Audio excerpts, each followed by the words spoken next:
from the blackest corners of your mind, they call, pulling you deep into shadow, twisting your senses, keeping you from sleep. It's time to face your darkest fears. This is Tales to Terrify.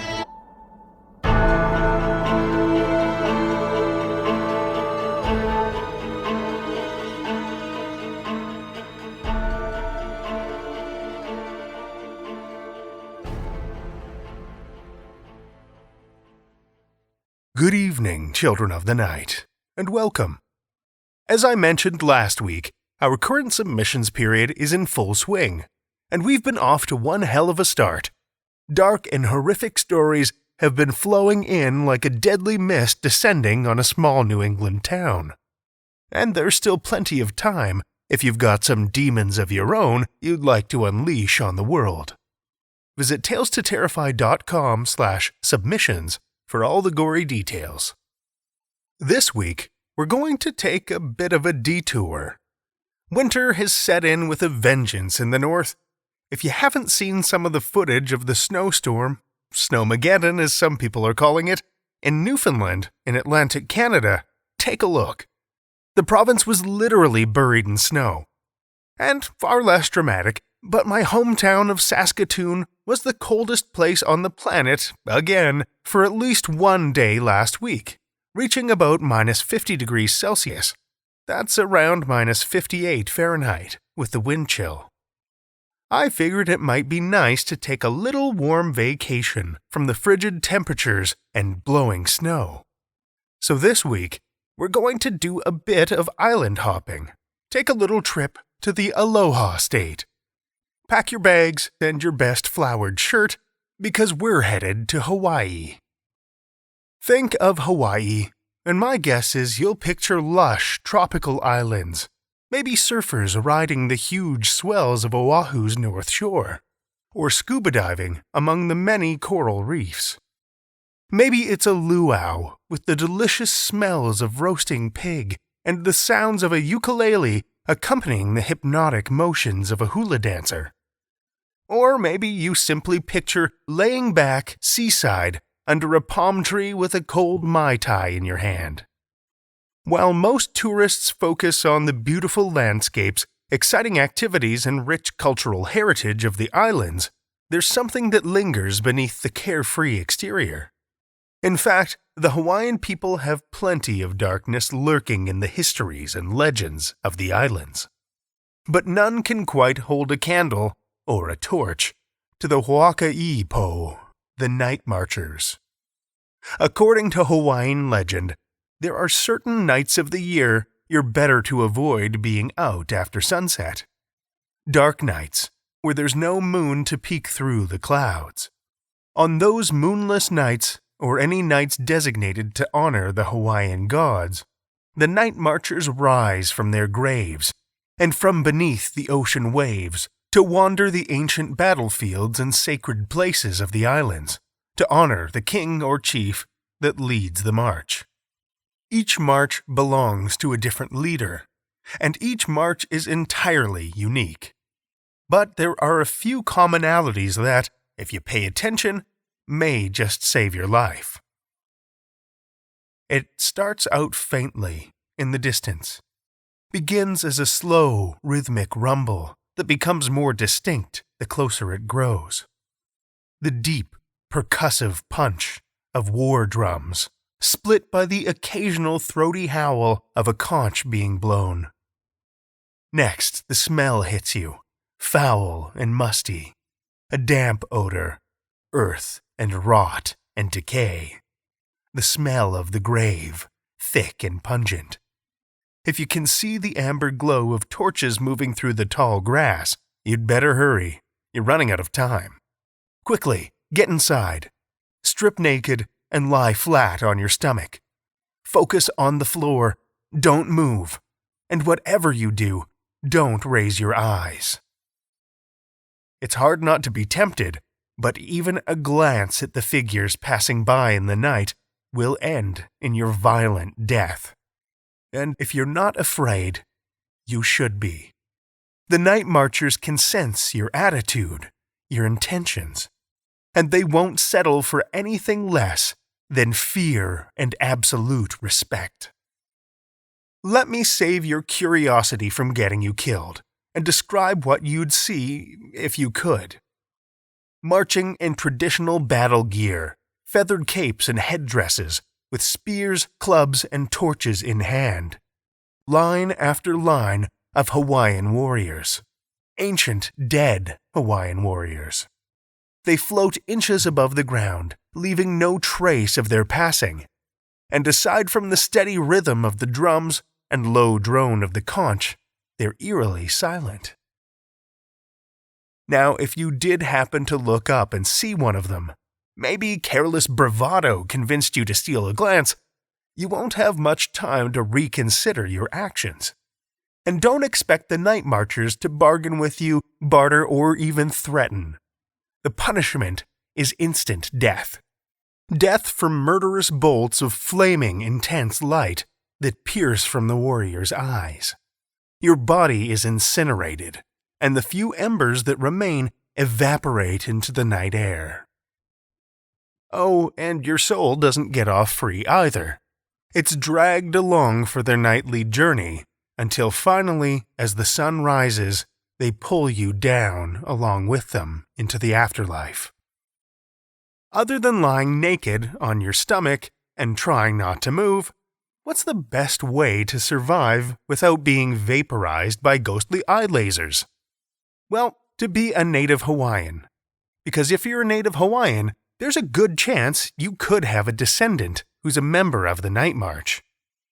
If so, your ancient relative will call out, "Na'u, mine," and the marchers will ignore you, leave you behind unscathed and unscorched. But even then, that seems like a risky card to play, unless you're absolutely certain and you absolutely need to. There's not much that can protect you if you happen to live near or find yourself in the path of the night marchers. Earthly barricades and barriers don't even slow them. But one thing you could consider is planting a hedge of tea plants around your home. That's T-I, by the way, not T-E-A, also called cordyline. Tea bushes are a relatively multifunctional plant, too. They're said to protect from pretty much all types of evil spirits. Handy to have in any garden, I'd say. They not only form a barrier against intrusion, but actively drive off entities like the night marchers.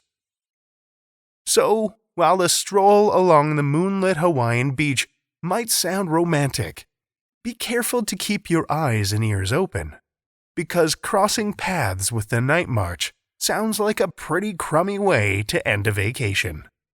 On to our stories. Our first story for the evening comes from Sydney Paige Guerrero. Sydney Paige Guerrero graduated magna cum laude from the University of the Philippines, Diliman, in 2019 with a degree in creative writing.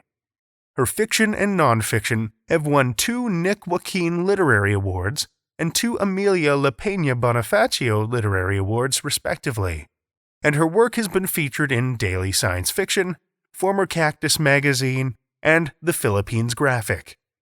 Her latest short story is forthcoming in Philippine Speculative Fiction 12. Currently, she works as an instructor at the Department of English and Comparative Literature, College of Arts and Letters at the University of the Philippines, Diliman. Find out more about her at sydneypaigeguerrero.wordpress.com.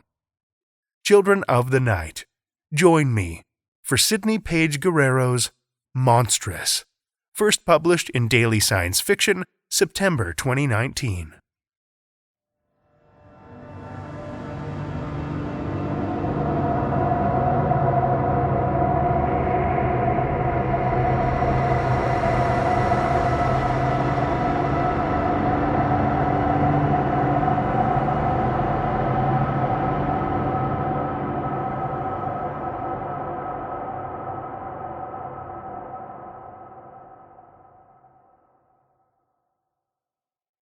Anya wasn't afraid of monsters. The one who lurked under her bed was harmless, small like her, and easily frightened. Nothing more than a trembling ball of fur and fangs and eyes. Anya saw it only in snatches. It skirted the shadows beneath her bed, weaved its way in between toys and books, once misplaced and eventually forgotten. Her murmurs to the cold tiled floor went unanswered, gestures of comfort eluded by a being who knew only the language of fear. Nothing could coax it into the light, but Anya didn't mind the dark. She would crawl under her bed, ignoring the dust and the webs and the vibrations of the floor against her palms, as the shouts of her mother's boyfriend reverberated throughout the house. She would wrap her arms around the monster, feel its heartbeat against hers, and together they would hide. Most nights, not even her mother's screams could penetrate the darkness. Anya wasn't afraid of monsters, but she would learn. The monster, still small but growing in fury, would sometimes poke its claws out from under her bed. Her pleas to the cold, tiled floor went unanswered, efforts to keep it contained gradually eluded by a being who knew its place and would not be forgotten. It scratched deep grooves into the floor, cut her palms when she tried to keep it hidden, and Anya was afraid of the things it wanted. Her mother still screamed, but most nights the monster screamed louder. Screamed and screamed until the very walls of her room seemed to tremble. Anya would wrap her arms around herself, but there was no comfort in her own heartbeat. Then she heard the reverberation of footsteps on the stairs, strong and slow and steady. Her mother's boyfriend approached her door. Anya turned off the light, murmured a silent prayer, and tried to disappear with the monster in the dark. The darkness was less impenetrable, more consuming, but still the only place she knew she could hide. Anya wasn't afraid of monsters, but she would learn that not all monsters lurked under beds. Monsters existed in the daylight. Monsters could be belts and fists, broken bottles, and a man. Her own monster grew until it could barely be contained, no longer content in the shadows underneath her bed. It was the only thing that remained amongst a childhood misplaced and eventually forgotten. Always furious, always frightened, and most nights, Anya was afraid to want what it wanted. Her murmured prayers went unanswered, and the slam of her bedroom door against the wall reverberated throughout her room. Anya trembled. The behemoth of fur and fangs and eyes hissed. Her mother's boyfriend walked in, a thin trail of light illuminating his path. When he raised his hand to strike, Anya finally understood the language of fear. Her monster stepped into the light, vast and venomous and vicious. It scratched and cut and clawed, and Anya forgot why she ever tried to keep it hidden. Her mother's boyfriend screamed, but the darkness was impenetrable, consuming. Anya didn't mind the dark. There was comfort in the silence of a heartbeat.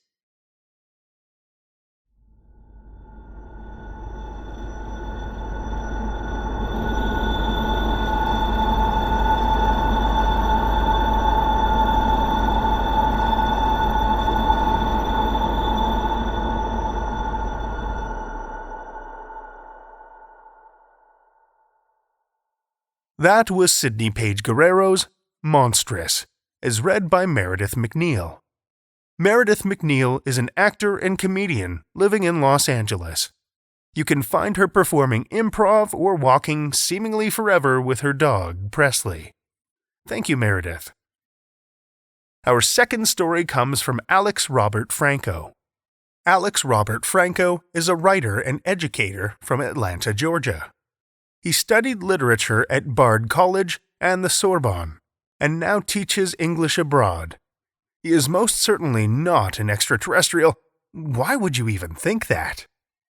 Listen with me, children of the night, to Alex Robert Franco's Star-Crossed Lovers, a Tales to Terrify original.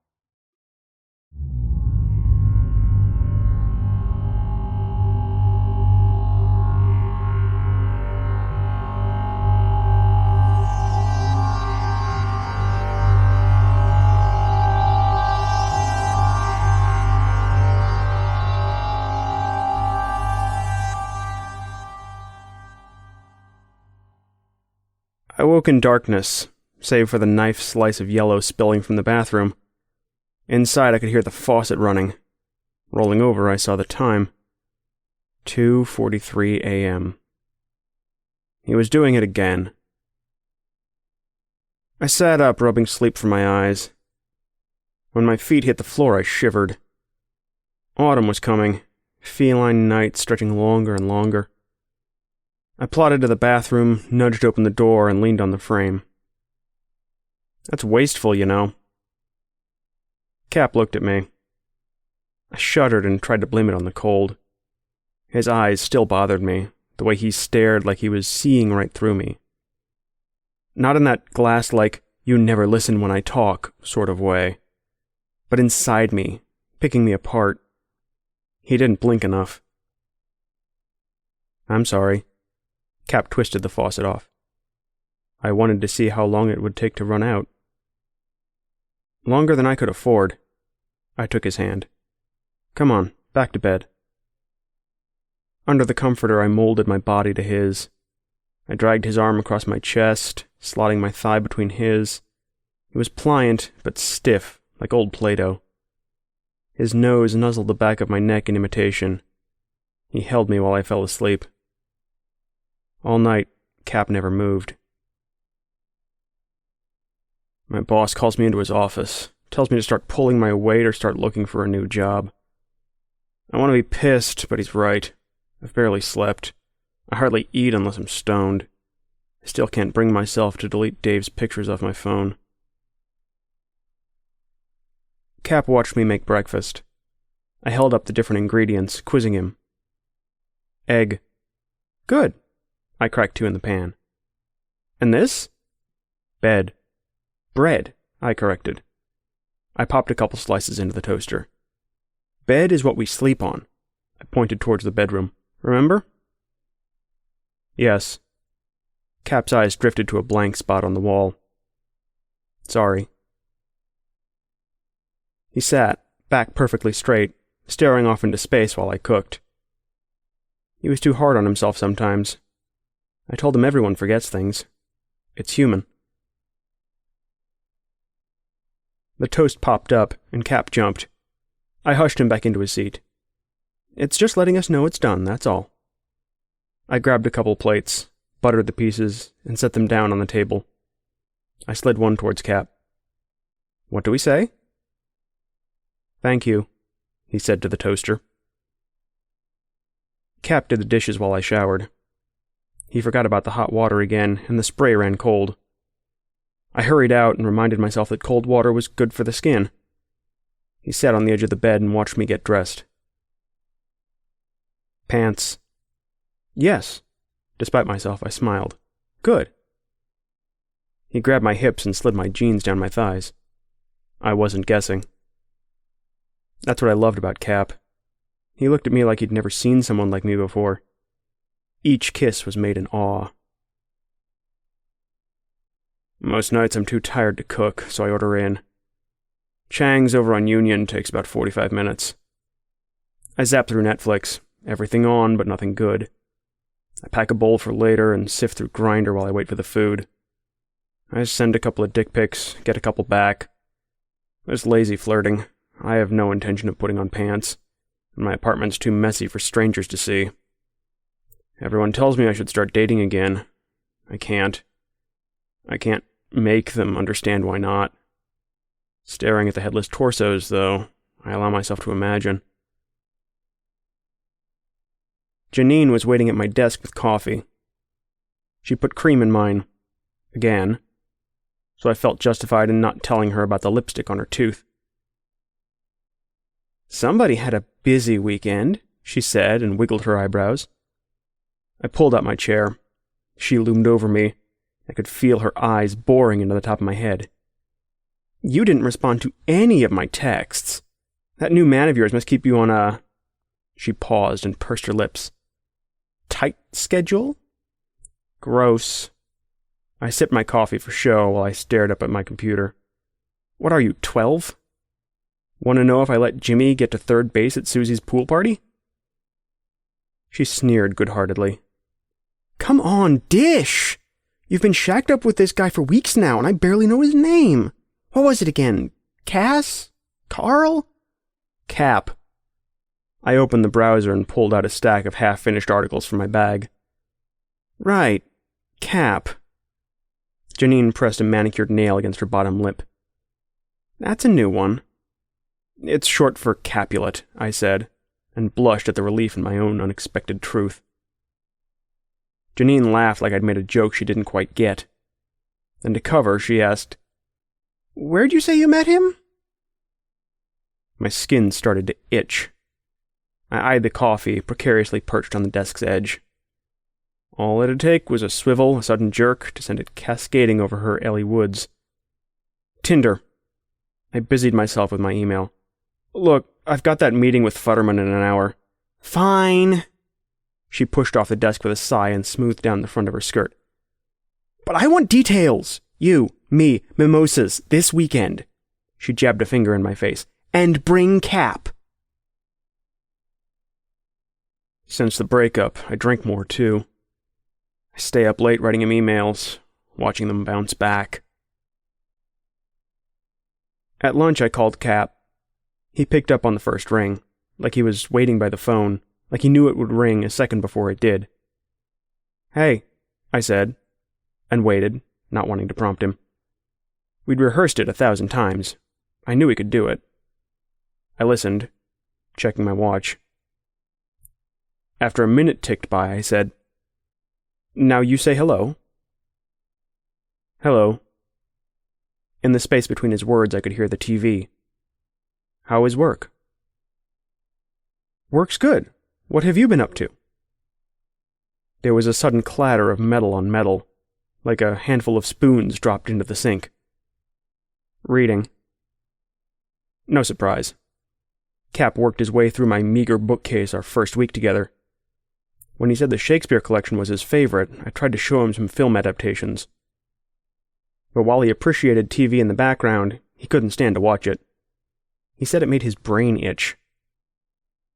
"What are you reading?" "The instruction manual for the vacuum." "Sounds riveting," I laughed. Last week it was the dishwasher. "Don't spoil the ending for me, I haven't finished it yet." The other end of the line was quiet. I thought maybe the call had been dropped. "Cap?" "Never," he whispered. "I promise." When I finally donate his clothes, it feels like a victory. My sister even throws me a party to celebrate. Everyone is so happy, congratulating and buying me drinks, that I can't bring myself to tell them I kept one of his sweaters. His favorite, which still smells like him. On hard days, I press it to my face and inhale. Someone had thrown themselves on the tracks near Union Square, so it took me over an hour to get home. I tried calling, but Cap didn't pick up. I wondered if he'd worry, or worse, go out by himself to look for me. I didn't want to, but I ended up running the last 4 blocks. Sweat dripped off my chin as I panted up the stoop, hand shaking as I fit the key into the lock. "Welcome home." Cap stood in the middle of the living room, face tilted up. He smiled at the ceiling. "I missed you." My bag slipped off my shoulder and I went to him, wrapping him in my arms. His hands hung limply by his sides, but his chin rested on my shoulder. "I'm sorry I'm late," I said. I leaned back, but kept a hold on him, afraid to let go. Were you bored?" Cap tilted his head, and his eyebrows scrunched together. "Bored?" What did you do? I asked, changing tactics. While you waited. Not much. He took my hand and led me to the couch. He pointed at the ceiling. I listened to the neighbors. He grinned. They're going to have a baby. Good. I smiled with him, happy to see him happy. That's good. My hand rubbed his knee. How? Cap looked at me finally. My hand stilled. How what? How are they going to have a baby? His eyes drifted once more to the ceiling. How will they do it? He tugged my hand towards him. Show me again. I stood and worked my clothes off while he watched. When I leaned down to kiss him, it only took a second for him to kiss me back. His fingers pressed into the back of my head. Forgetting, I cupped his crotch and kneed it against nothing. One day in May, it's bad. Really bad. I'm drunker than I've been since college, and I call his voicemail. I don't remember what I say, but I know it can't be good. So the next day I block his number. After, we stretched out, tacky and flushed. Cap lolled his forehead against my stomach, his breath tickling the hairs around my navel. My fingers skittered along his scalp. He muttered something, lips moving against my hip. I cupped his cheek and lifted his face. What was that? I asked if we could go for a walk in the park. I tried to keep the worry off my face, to stamp it down. My fingers continued to card through his hair, but they lost their natural grace, the gesture now forced and mechanical. Maybe this weekend, if the weather's nice. No, Cap sat up. I want to go now. We got up and got dressed. There was no point arguing. He'd go with me now, or without me tomorrow while I was at work.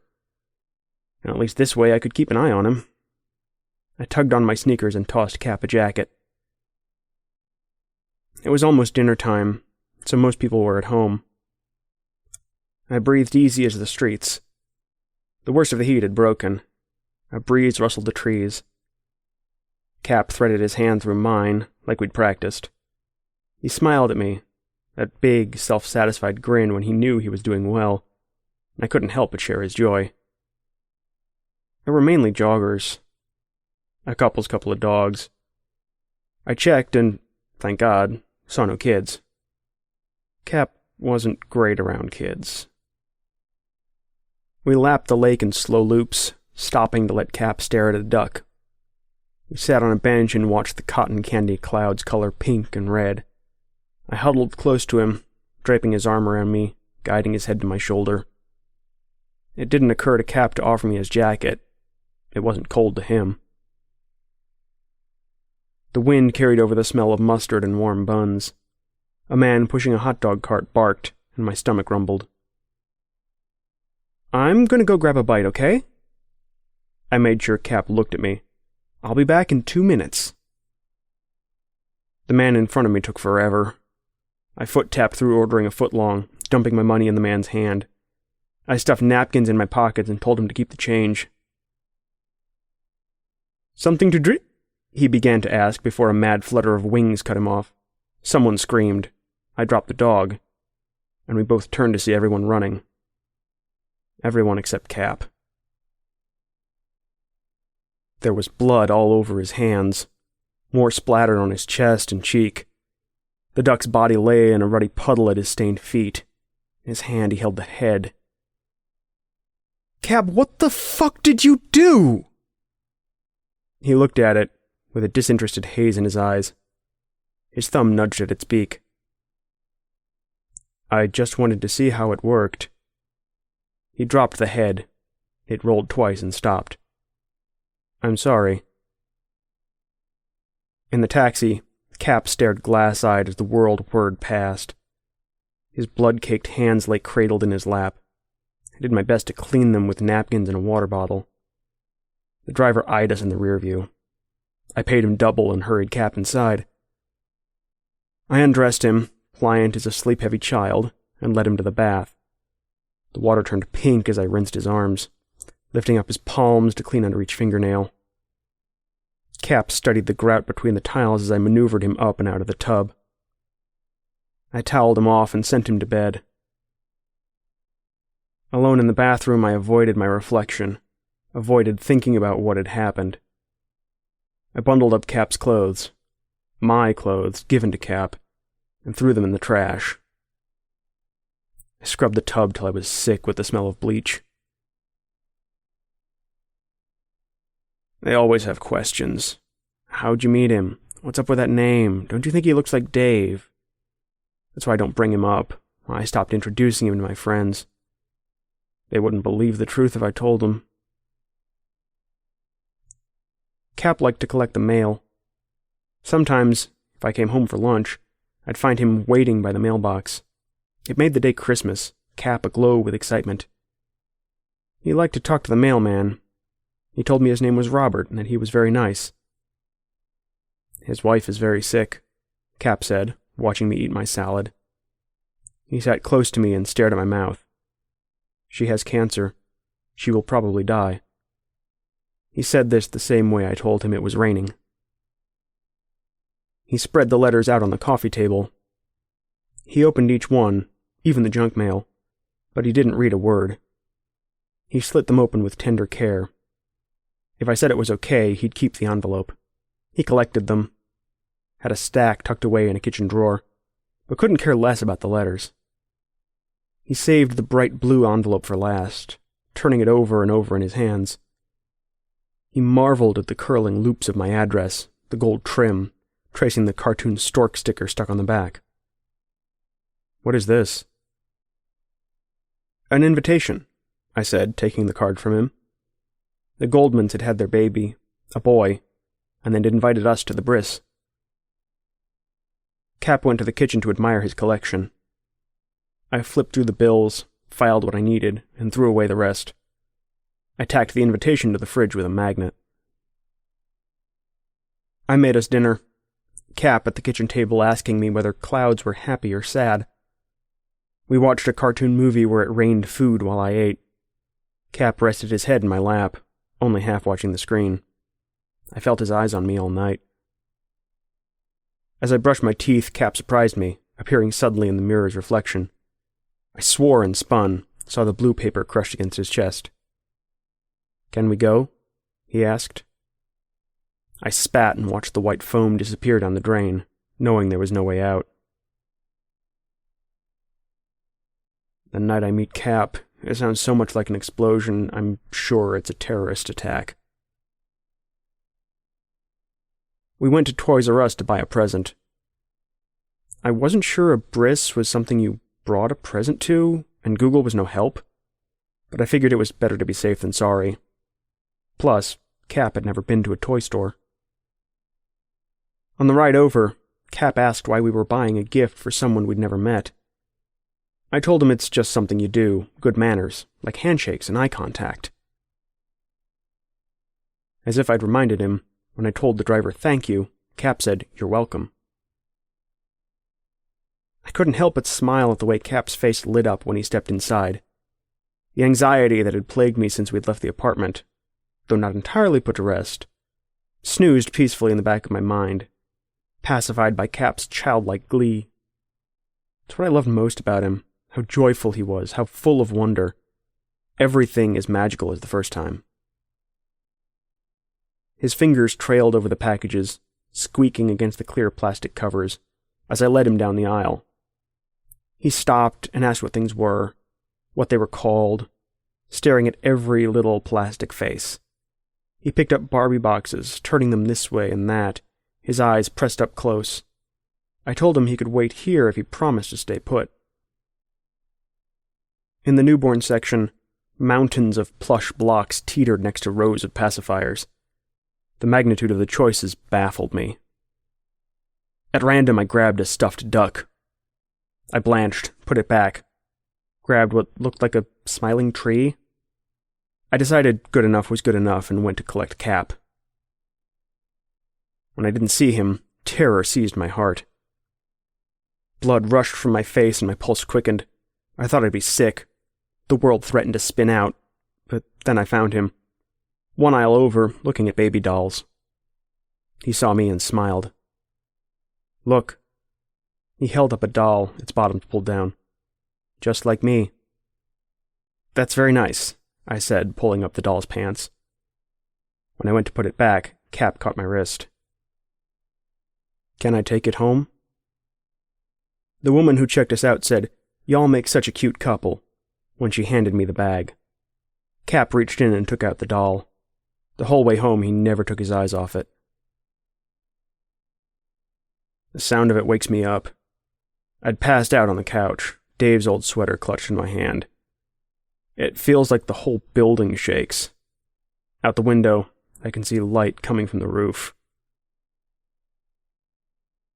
Ellen called Cap charming. "I could just eat him up," she said. Her son, Michael, suckled at her breast. "How'd you say you met again?" "Mutual friend." I made a point of looking her in the eye. I tossed a glance over my shoulder. Saw Cap talking to a man I didn't know. "Will you excuse me?" "Wait!" Ellen grabbed my elbow. "Did I tell you what happened at the co-op last week?" I nodded, not listening, my eyes following Cap around the room. He wandered over to the snack table and sank a finger into a deviled egg. Michael started crying, and I used the opportunity to slip away. "Hey." I touched Cap's shoulder, smiling from relief. I took his hand and wiped it clean. "Are you having fun?" Cap's face glowed. He looked, not at me, but at Ellen, sitting on the couch, Michael cradled in her lap. He slipped his fingers through mine and squeezed. He's perfect. I climb, phone in hand, fire escape groaning beneath my weight. The rungs cool to the touch. I sway a little, still drunk. By the time I reach the roof, I feel close to vomiting. And then I see it. I drank too much at the party. Every time I finished my glass, Cap brought me another. I laughed a little too loudly at Ellen's husband's jokes. I could feel my face flushing. Cap stuck by my side, his arm looped through mine, and I couldn't remember why I ever worried about taking him out in public. Everyone loved him. I loved him. The rabbi came, and we shuffled to the back of the crowd. Cap stood on his tiptoes to watch. He asked me what he was going to do with a sample he took, if maybe he could take one too. I decided it was time to go home, mumbled some goodbyes, and ushered Cap out the door. I stumbled downstairs, leaning heavy on Cap. It took me 3 tries to fit the key into the lock, and then we were tumbling inside, the carpet soft under my back. Cap moved atop me, acted out the rehearsed overtures of desire, but I gently pushed him off. "Can you get me a glass of water?" I asked, shutting my eyes in the vain hope the room would stop spinning. Cap went to the kitchen. I heard the faucet turn on and off, and then nothing. I rolled over and dragged myself to my feet. Cap was bent over, the side of his face pressed to the microwave. "What are you doing?" "Listening." "Weirdo." I grabbed the glass off the counter and took Cap's hand. "Come on," I said, and led us to the bedroom. That night, he was almost tender. He stroked the side of my face as we laid there, something I'd never taught him to do. His fingers ghosted through my hair, his foot moved against my calf. I fell asleep in his arms. Ellen's screaming woke me. It was a dark and indeterminate hour. My mouth felt fur-lined, my head pounded and 6 inches thick. I reached for Cap, but he wasn't there. I staggered out of bed, scrambling for the light. A chill blew through the living room from the open window. I poked my head outside. In the upper shadows of the fire escape, something moved. "Cap?" I moved onto the landing. "Cap?" I started to climb, tripping over my own feet. It was cold, I was barefoot and underdressed. A shiver shook the ladder. One floor up, I stepped on something rubbery, the pacifier half smushed underfoot. I clawed up the fire escape. I shouted, but there was a piercing whine, a hiss of compressed air suddenly freed. Light poured down from above. Blinded, I slipped and smashed my knee into the railing. Each upward lunge sent pain throbbing up into my hip, but I didn't stop, not till, breathless, I pulled myself onto the roof. And then I saw him. It hurts to look at. Biblical is how I think of it in the moment. Moses' burning bush, the light so bright it's a wonder the whole city hasn't woken up. Vapor billows forth, clinging low to the roof, a noxious green that faintly glows. The air crackles, heavy, like before a thunderstorm. Within the light, something moves. It is formless, or rather, it is every form, shifting and changing as I watch, rooted in terror. From out of it comes a sound like thunder, a splitting of air that leaves my hairs on end. And then it speaks. "Take me to your breeder." He was standing like he was the first time I saw him, stunned, agape at the sight of the city. Only now he wasn't looking at the city. "Cap, please, give me the baby." Though I spoke to Cap, my eyes never left Michael's face. "Cap!" He looked up, as if just now aware of me. He smiled like when I'd shown him how music worked. "Thank you," he said. "He might not be yours." Here, a flash of something almost like regret. Then his eyes slid to Michael's face, and a smile I'd never seen before crept across Cap's mouth. "But he'll do just fine." "Please," I begged. "Cap, you have to give him back." Cap stopped smiling. "Why?" "Oh, God, Cap, because he's someone's son. You can't just take someone's kid." I shivered.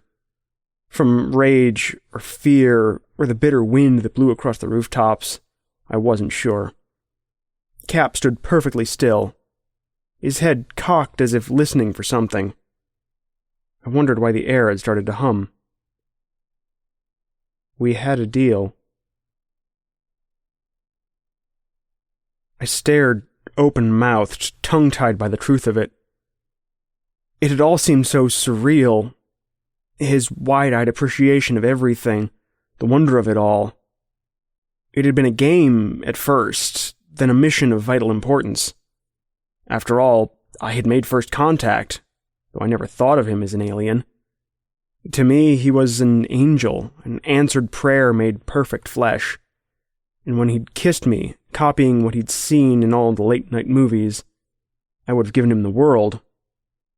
So of course I said yes, a child, a family, anything you want. Didn't I deserve a storybook life? Michael wiggled, and Cap held a finger to unpursed lips. He turned his head, scanning the sky. He broke into a smile and turned from me. "Cap!" I cried again. He threw a look over his shoulder that stopped me dead. I scrambled for a lifeline, for anything to keep him here. "Take me!" "You?" Cap turned and seemed to consider this with sad resignation. "The others would be unhappy if I returned with a mature specimen." A never-before-considered realization rips through my head like a bullet. My knees went to jelly.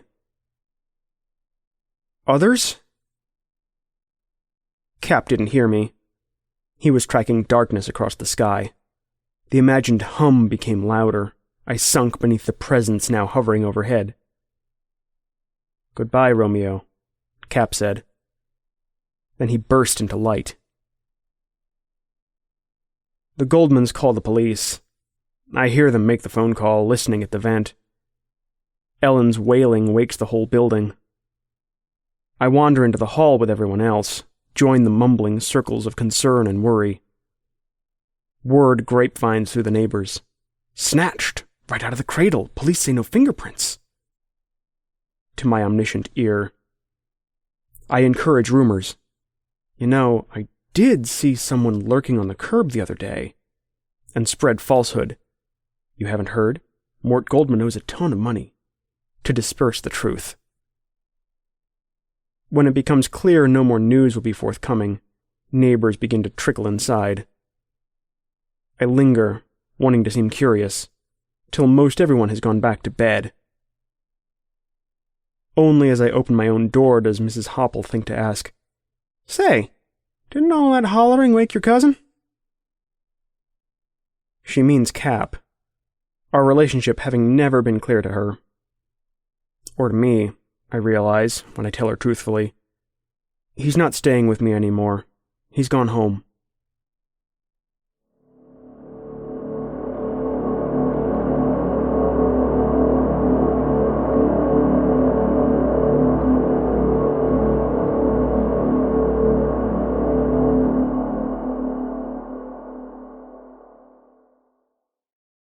That was Alex Robert Franco's Star-Crossed Lovers, as read by Anthony Babington.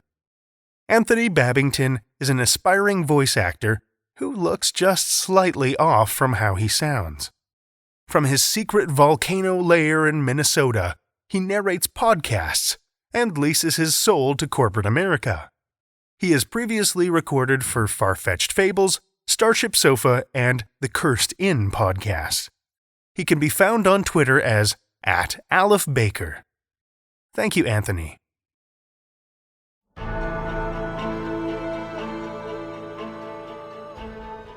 Well, children of the night, the hour is late, and we've run out of tales to tell. For now. Support us on Patreon for access to ad-free episodes and bonus content. Visit patreon.com/tales2terrify to sign up. Or if PayPal's more your style, you can support us via the link near the bottom of our homepage at tales2terrify.com. And if you've got a minute to spare, we'd love it if you'd pop over to Apple Podcasts, Spotify, Stitcher, or wherever you listen to podcasts and leave us a rating or a review. Reviews are huge to a volunteer-run podcast like ours. It helps us expose more listeners, to our dark influence. Tales to Terrify is produced by Seth Williams, Pete Morcellino, Meridith Morgenstern, Julia Zellman, and myself, Drew Sebastini, with original theme by Nebulous Entertainment. Tales to Terrify is distributed under a Creative Commons Attribution, Non-Commercial, No Derivatives license. Join us again next week as we dive deep into darkness with more Tales to Terrify.